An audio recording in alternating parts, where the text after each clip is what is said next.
Ask a group of whitetail hunters their favorite day of the year and you're bound to hear November 7th a time or two. With the first real wave of does coming into estrus, the 7th and the days that surround it become an easy choice.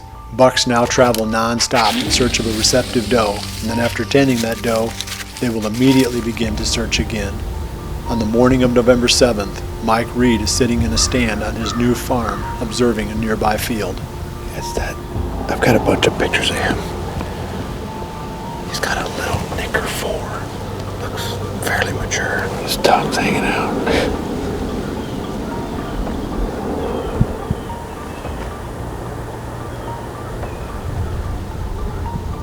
November, baby.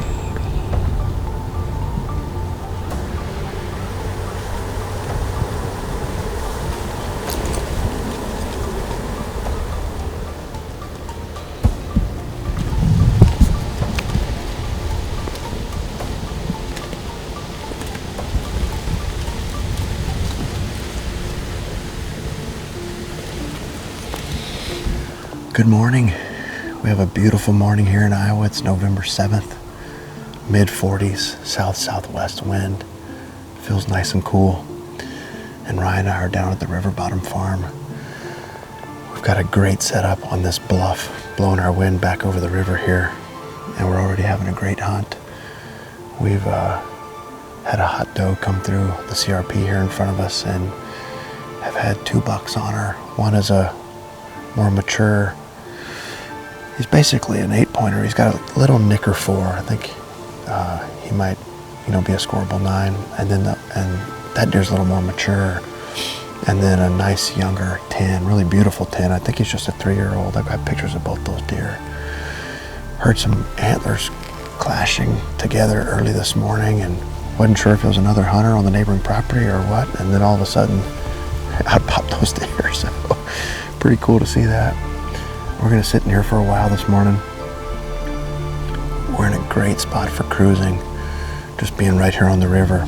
Lots of uninterrupted country in this area, so nice to have a doe come through early. I mean, I imagine that we can see bucks on that trail most of the day, so we're going to sit in here. The primary buck that I'm looking to lay eyes on is that dagger buck, but there's lots of good bucks in the area.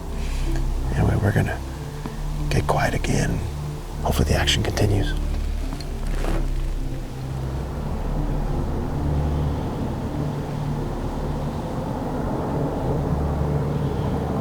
"20 miles to the northeast, Kaleb Greiner is also on stand, looking to repeat his recent action-packed hunt. Well, good morning, guys. I'm back at the hog farm today. I sat here yesterday and I had an amazing sit. I got in at about noon, right after I took Casey at the home farm in the morning. And ever since I got in and got set up, I had deer moving everywhere. There's bucks chasing, bucks grunting, a little bit of fighting. Man, sweet November, baby, it's here. But it was my first hunt where I really felt like rut has finally kicked in. Things have been really, really slow for me down here in southeast Iowa. The buck that I'm after is a deer that I call Heavy 10. Yesterday, I encountered him up on this ridge to my south. I had him on camera on the cuttybacks that morning, and I was hoping he would filter his way back to the north, but it looked like he had a doe up there. Through some snort wheezes, some grunts, couldn't see the doe at first, so I just assumed that he had the doe with him. Sure enough, he brought that doe a little bit down, and I thought I didn't have footage of him, but I went back home, and it looks like I have a couple seconds of footage of him. I couldn't see anything through this thick timber, so I might consider a move here in the middle of the day if things slow down a little bit to that spot. I really feel like that might be the spot that I'm gonna kill something on this farm, just because all these trail systems kind of filter down in there. There's a lot of deer that were working that ridge yesterday. Hoping today is just as good as yesterday. We'll see, you guys.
Well, it's about 9 o'clock, and what a fun morning it's been so far. I hear crashing and thrashing over here to my right, and it was hooks and heavy 10. We're chasing a doe and a fawn with about 3 other little bucks. Just absolute chaos. Try to get the camera on, get on them. I couldn't. Going so fast in this timber. It's so funny. Anyways, he disappeared for about 20 minutes or so. And then he popped back up right in front of me by himself. And I was so shocked. I was surprised. I didn't know what happened. I tried start losing at him real quick. So about another 30 minutes after that, I filmed a little buck cruising this grass strip back behind me, and shortly after, a heavy 10 came right behind him. And I probably should not have grunted. I really probably shouldn't have. I knew he was probably going to circle downwind of me, and that's exactly what he did. He came to about 15 yards. I had to flip the camera to the other side of the tree, get on him. By the time I got on him, he was right here, basically right under the tree. And it looked like he got my wind. He got a little spooky. He worked off to about 60 yards, 40 yards, somewhere in there. So I think I'm going to elect to change my stand location. I just had Heavy 10 Jr. come right to the base of the tree again, and he got my wind. It's frustrating.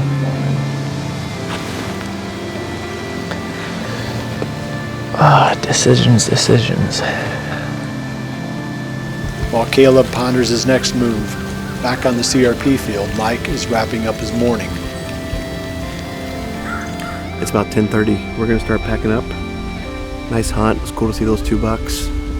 We're gonna make a move back to the home farm. I'm planning on staying after Chubbs for sure in the afternoons. The mornings have been really slow on the home farm, and I'm starting to think that sometimes going in there in the morning is affecting our afternoon sits. I've mentioned that before, so I think I might be bouncing around a little bit on morning hunts and then focusing on Chubbs more in the afternoon.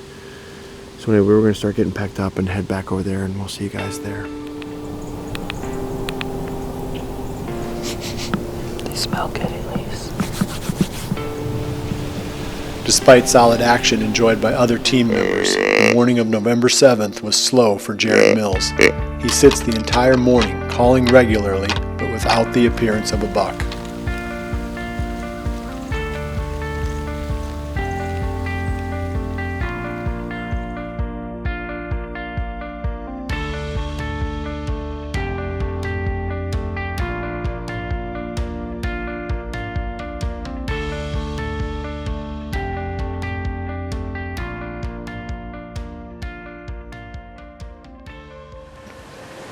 The afternoon of November 7th finds Collins Marine and his girlfriend Elizabeth sitting along a river bottom hoping for rut cruising action.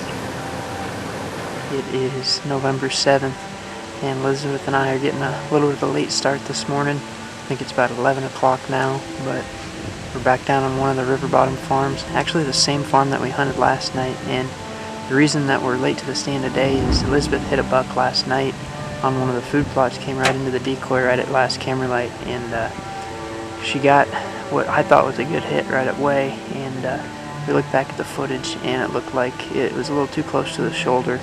And after looking for blood and looking for the deer, doing some grid search and talking to other people, I think we've come to the conclusion that it's just a shoulder hit, and that deer should survive. So fingers crossed that he shows back on camera. But we got a little bit of time this afternoon to hunt, November 7th, heart of the rut. Hopefully we can catch a buck cruising this afternoon. We're going to sit tight. It's pretty warm, so it's going to be a comfortable sit. Hopefully we see something, but if not, it's just nice to be out here.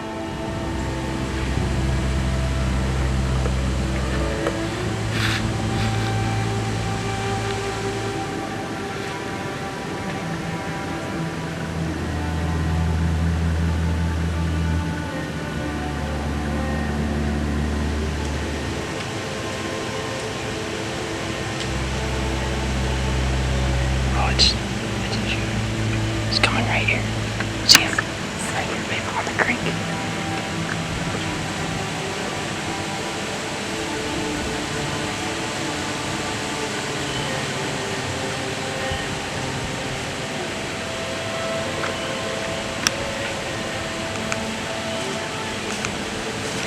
He's at 17. Wait for him to get.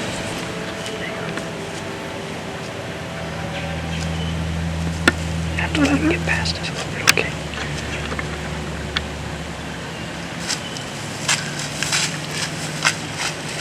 Alright, put it right behind his shoulder.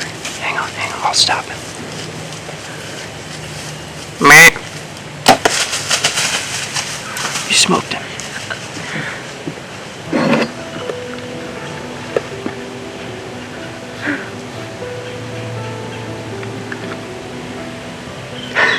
Talk about close.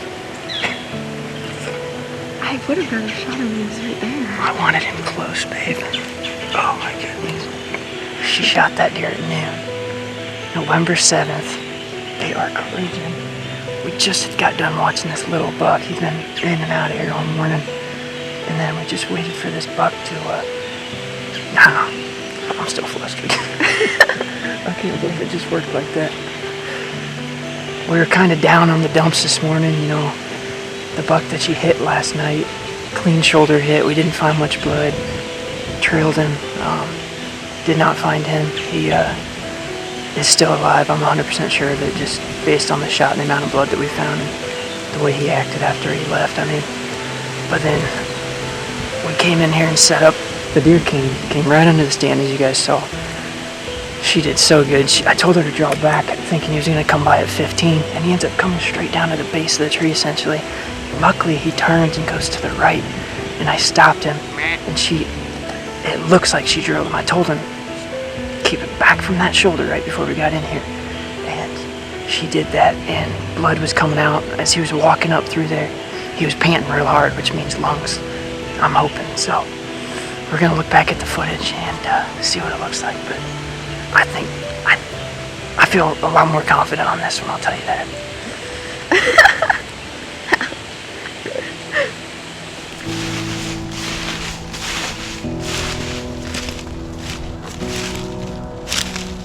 Oh, good job. Yes. He is stiffer than a board too. That is awesome. Fortunately, Elizabeth is at work, but she is tagged out, so we're gonna get this thing taken care of. Yes. Gotta call some people now. Did you find it? Sure did. Yes!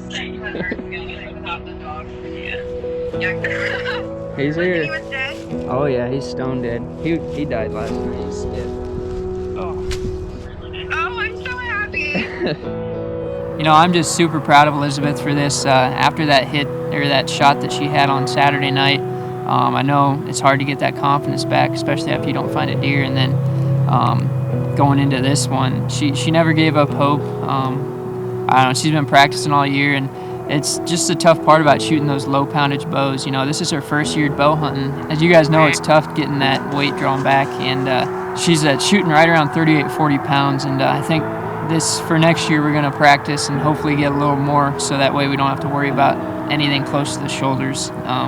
Hopefully it'll be enough to penetrate, but obviously it was enough to kill this deer, and I couldn't be more happy and proud of Elizabeth. And hopefully this is just the beginning. You know, November 7th was a pretty dang good day. We've been having a ton of good encounters. I know the team's been having some good luck the last few days, but I could not be more proud of her. And one thing I did want to mention is we've got a lot of history with this deer. I've actually got 3 years of history with him, and me and Kaleb encountered him last year, not too far from where Elizabeth actually shot him, and he ended up showing back up this year as a 5.5-year-old. Actually got the first trail cam pictures of him this summer, probably 50 yards from where she killed this deer. So that's pretty cool, just to have good history with the deer and to get a big mature buck like this down on the ground, especially for your first bow deer ever. I don't think you could ask for much more. But we're going to be getting out a bunch here coming up, and a lot of good days ahead. So hopefully we can bring you guys some more action, and thank you for watching Midwest Whitetail.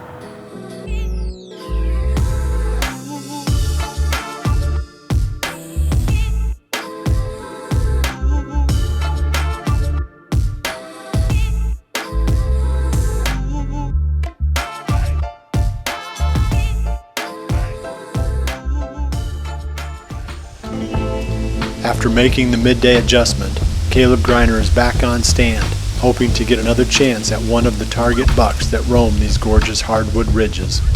Well, I just got up the tree. This is where he's been the past two days. The cutty back camera where he was on yesterday morning is right down here to my right. There's a big trail crossing right there and a little bit to the east of that spot. Who knows what we're gonna see. Probably see Heavy 10 a couple more times. Hopefully this time we can get a shot. But nonetheless, it was still pretty cool.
It's about 4 o'clock now.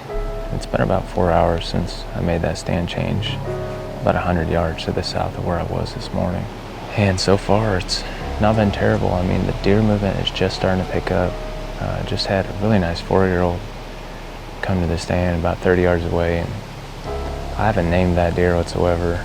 He's been around all summer, and he shows a lot of potential. He could explode maybe next year. My expectations are to have deer coming from the north, going out to the ag, and then probably see quite a few deer out in this corn back behind me again. We'll let the night unfold, and we've got some does up here in front of me right now. Looks like they're kind of working their way down this ridge, so I'm just gonna get quiet, sit back, and enjoy the evening.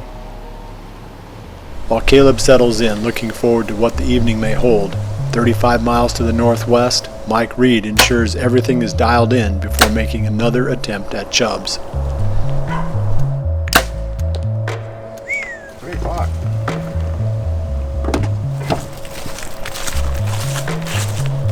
It's about 3 o'clock. We are back at the home farm in the skybox set after Chubbs.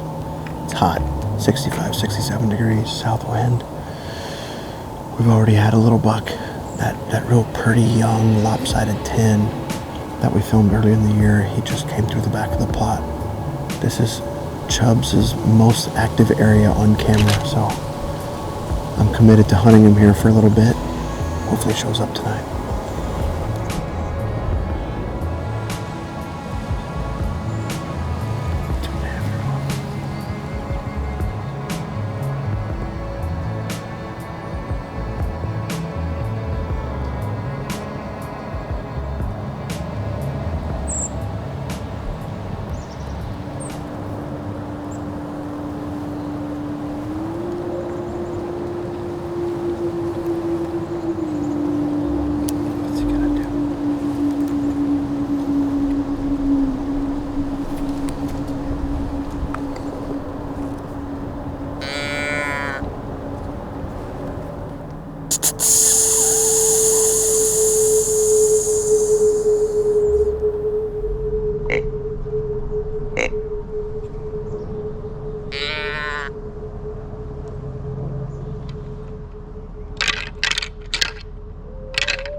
Encounter number 3 with Chubbs.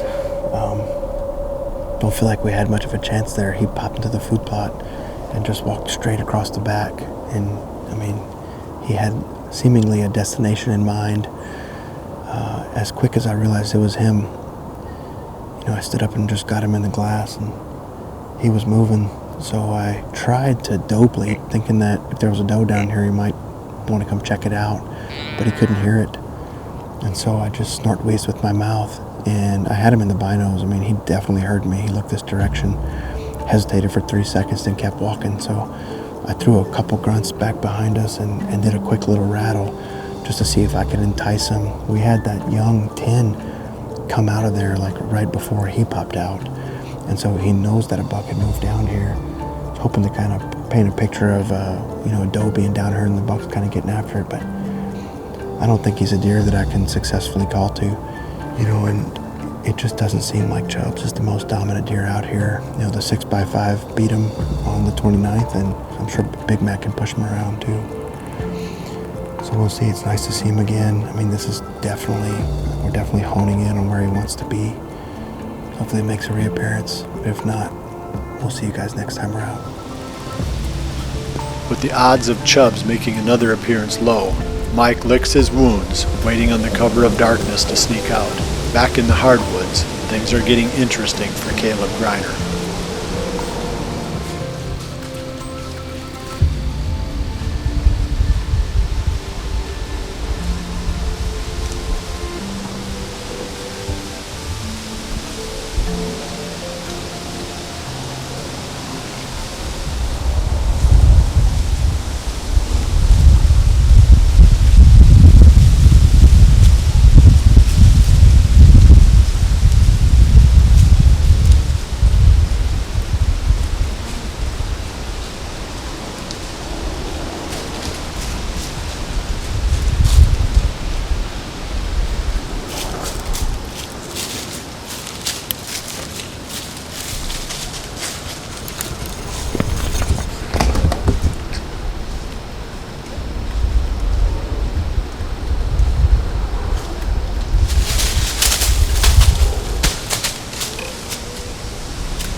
Well, I'm starting to think that this deer might have 9 lives, but I'm not really sure what the audio is going to tell, but he came in perfectly. I had a little buck right behind me, so I couldn't move very much, and the way that this stand is situated, I had the camera all across my body, so I had to draw back really, really weird, and as soon as I drew back, I got about halfway there and my shoulder popped out. My bow kind of made a funky noise, and I think I got the wind knocked out of me a little bit. But he ran back towards the fence, maybe about 15, 20 yards. Just sat there, didn't really know what was going on. Came out to about 30 yards, presented an opportunity, and I know my bow's on. I know for a fact because I shot it this morning before I came out. I don't like excuses. I'm not really sure what went wrong. I had my 30-yard pin on and buried on that shoulder right behind it, but my release just felt really weird. It's frustrating, but that's deer hunting.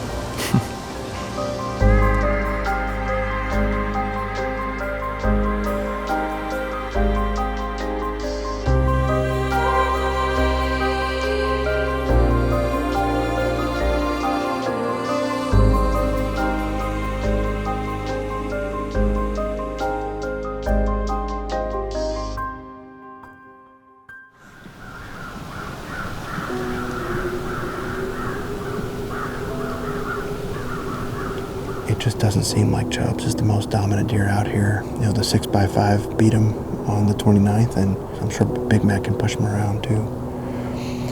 So we'll see. It's nice to see him again. I mean, we're definitely honing in on where he wants to be.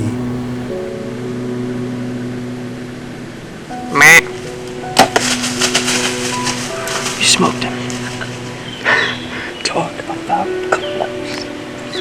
That's pretty cool just to have good history with the deer and to get a big mature buck like this down on the ground, especially for your first bow deer ever. I don't think you could ask for much more. Well, I'm starting to think that this deer might have 9 lives.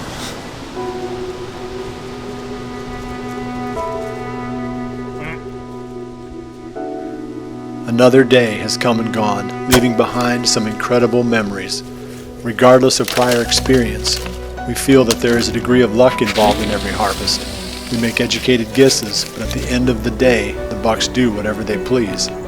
We do our best to control what we can and leave the rest up to luck. Nothing in this sport is certain, and nothing is set in stone. The only fact that we know to be true is that tomorrow will bring new challenges and new opportunities, and that is why we love chasing November.